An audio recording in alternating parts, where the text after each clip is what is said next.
आप सभी को सातुड़ी तीज की हार्दिक शुभकामनाएं। एक शहर में एक सेठ सेठानी रहते थे। वह बहुत धनवान थे, लेकिन उनके पुत्र नहीं था।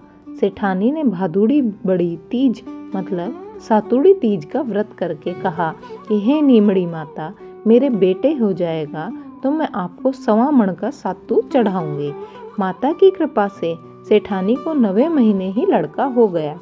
सेठानी ने सातू नहीं चढ़ाया। समय के साथ सेठानी के 7 बेटे हो गए, लेकिन सेठानी सातू चढ़ाना भूल गई। पहले बेटे का विवाह हो गया। सुहाग रात के दिन सोया तो आधी रात को ही सांप ने आकर डस लिया और उसकी मृत्यु हो गई। इसी तरह उसके 6 बेटों की विवाह के उपरांत मृत्यु हो गई। 7वें बेटे की सगाई आने लगी।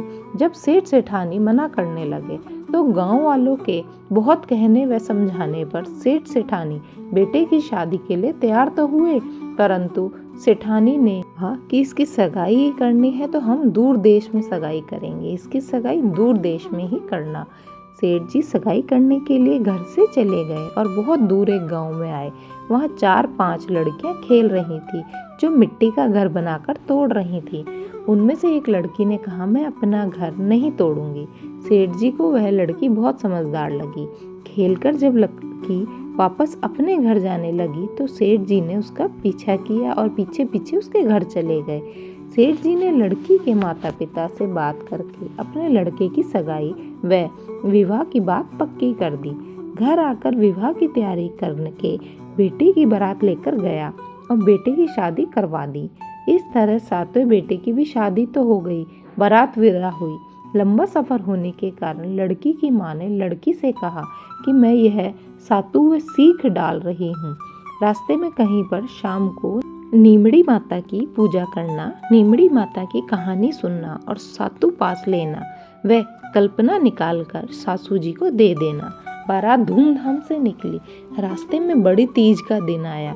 ससुर जी ने बहू को खाने को कहा। बहू बोली, आज मेरा तीज का उपवास है, शाम को नीमड़ी माता का पूजन करके नीमड़ी माता की कहानी सुनकर ही भोजन करूंगी। एक कुएं के पास नीमड़ी नजर आई तो सेठ जी ने गाड़ी रोक दी।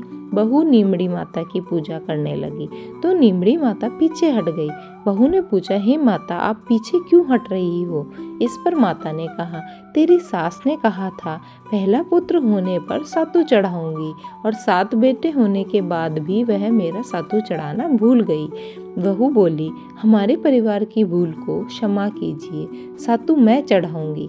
कृपया मेरे सारे जेठ को वापस कर दो और मुझे पूजन करने दो। माता नववधू की भक्ति व श्रद्धा देखकर प्रसन्न हो गई।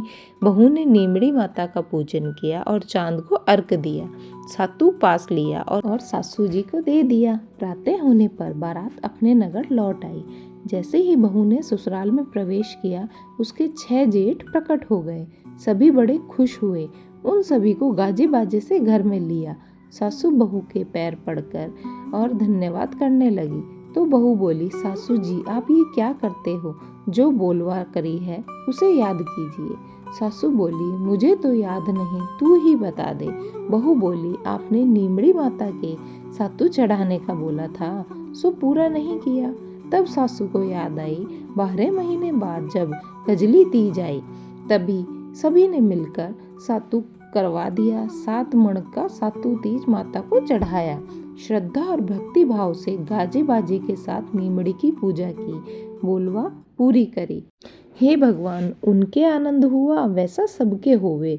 खोटी की खरी, अधूरी की पूरी। बोलो नीमड़ी माता की जय। जय नीमड़ी माता। कहने वाले, सुनने वाले और बोलने वाले सभी पे अपनी कृपा दृष्टि बनाए रखना। जय नीमड़ी माता।